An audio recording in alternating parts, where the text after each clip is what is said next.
May pasabog sa birthday ni Kim Chiu na ikinatuwa ng buong Kim Pao fandom. Totoo nga bang espesyal ang gabing ito dahil present si Paolo Avellino? At bakit sinasabi ng marami na hindi na ito simpleng celebration lang?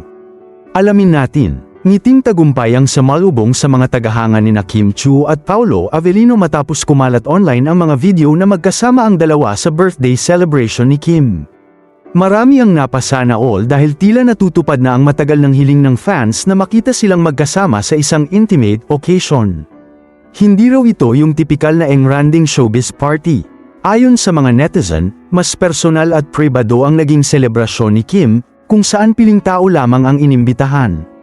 Kaya naman lalo pang umugang ang usapan nang mapansin ng fans na kabilang si Paolo sa mga dumalo. Mas lalong naging kapansin-pansin ang menu sa dinner party dahil may mga pagkaing swak na swak umano sa lifestyle ni Paolo. Kilala kasi ang aktor na maingat sa pagkain at mas pinipili ang pescatarian options tulad ng fish at vegetables.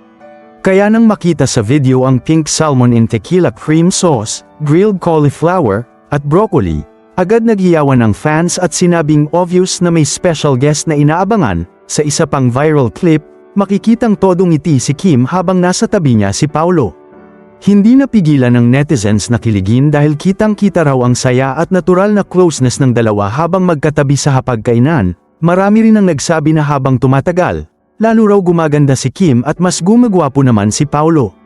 Ayon sa fans, pareho silang blooming at tila mas fresh ngayon kaysa dati. Bago pa man ang birthday dinner, pinag-usapan na rin ang Instagram story ni Paolo kung saan makikitang kinukunan niya ng video si Kim habang naglalaro sa snow. Makikita si Kim na masayang-masaya at tila batang nag-e-enjoy sa makapal na nyebe.